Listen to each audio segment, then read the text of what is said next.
नवम दिवस जो नवरात्र का है वो सिद्धिदात्री देवी का है।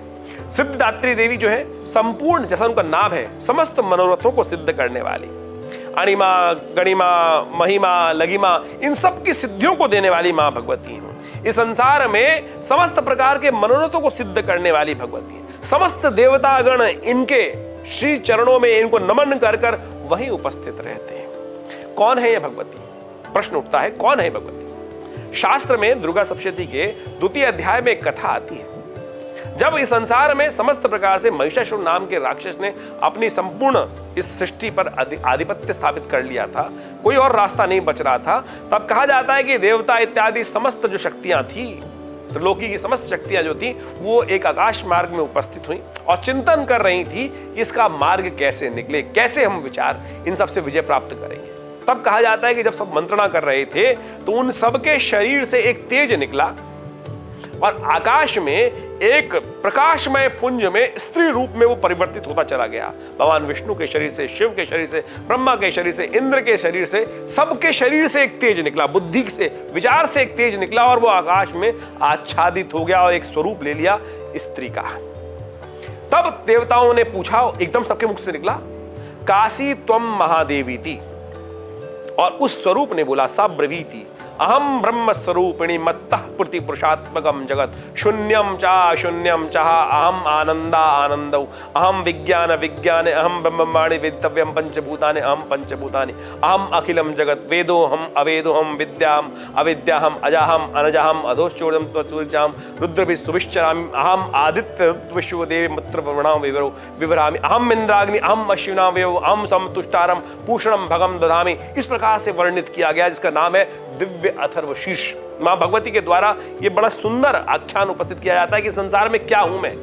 जब किसी ने सबने पूछा कि आप कौन हैं, तब वो संहारक शक्ति, वो कल्याण करने वाली शक्ति मां भगवती मातृत्व स्वरूप में वहां उपस्थित होती है और वो चमत्कार उपस्थित करती है। कहा जाता है कि समस्त देवताओं ने अपने जितने आयुध थे वो भगवती को वहां प्रदान किए और उस महाशक्ति ने इस संसार में उन देवताओं के कष्टों को दूर करने के लिए उस राक्षस, उस महिषासुर जो आधा महिष के स्वरूप में था, आधा आदमी के स्वरूप में था, उसका संहार किया और समस्त मनोरथ सिद्ध किए। तो यानी आपकी अंदर विचार शक्ति जो है, वो रूप, वो ही तो है जो जीवन में कल्याण करने का मार्ग प्रशस्त करती है। इस रहस्य को हमें समझना चाहिए। ये जो शक्ति है, भगवती है, देवता है, वो है, वो सब आपकी बुद्धि का ही तो चमत्कार है, आपके विचार का ही तो चमत्कार है। जब तक आप अपने आप को छोटा समझेंगे, अणुमय समझेंगे, शास्त्र कहता है, उपनिषद कहता है, गुह्यम ब्रह्म तदिदम ब्रवीमि नहीं मानुषा श्रेष्ठतरम किंचित। इस संसार में जो व्यक्ति है, ये मानव शरीर जो है, छुपा हुआ गुह्यम ब्रह्म, छुपा हुआ ब्रह्म है।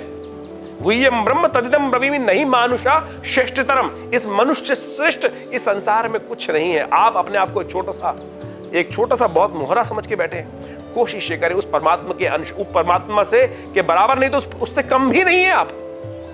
तो आप उस शक्ति स्वरूप को पहचाने। ये जो दिवस है नवरात्र का अंतिम दिवस, मां भगवती को प्रसन्न करने का है। भगवती के विभिन्न मंत्रों के द्वारा उनका स्तवन करें। ओम हिरण्यवर्णाम हरणिम सुवर्ण रजस्रजाम चंद्राम हिरण्यमयीम लक्ष्मीम जातवेदो माव ताम आव जातवेदो लक्ष्मी मनमगामिनीम यस्याम हिरण्यम विंदेयम गामश्वम पुरुषानम। इस प्रकार से विभिन्न 16 मंत्र हैं। 16 विभिन्न प्रकार की भगवती को आहुतियां, विभिन्न प्रकार की सामग्रियां उपस्थित की जाती हैं, स्नान कराया जाता है, वस्त्र अर्पित कराए जाते हैं। फिर इन 16 मंत्रों के द्वारा विभिन्न प्रकार के लाल वस्त्र भगवती को अर्पित करें, स्वर्ण भगवती को अर्पित करें, स्नान कराएं, पुष्प इत्यादि कमल के पुष्प भगवती को अर्पित करें। उनके जो मिष्ठान है, संपूर्ण प्रकार के जो भोजन हो सकते हैं, वो भगवती को अर्पित करें, भगवती की आरती उतारें। ये देवी सूक्त जो विशेष तौर पर मंत्र उपस्थित कर रहा हूं मैं आपके समक्ष, ये देवी से खासतौर पर श्री सूक्त के रूप में 16 चीजों के विद्यमान षोडशोपचार पूजन कर फिर भगवती का पुनः उनका स्तवन कर घर में यज्ञ करें। इस दिन विशेष तौर पे बहुत सारे भारतीय यज्ञ घरों में सुंदर प्रकार से दुर्गा सप्तशती का यज्ञ तो किया ही जाता है। तो वो वैसे तो रोज करना चाहिए, कम से कम दुर्गा सप्तशती का ये अंतिम दिन यज्ञ करते हैं तो संपूर्ण प्रकार की सामग्री, उसके अंदर अनेक प्रकार की सामग्री जो शास्त्र में वर्णित है, उसके प्रकार से उनमें आहुति देने का नियम बनाया जाता है। तो आप बड़े सुंदर तरीके से उस संपूर्ण यज्ञ में भाग लें।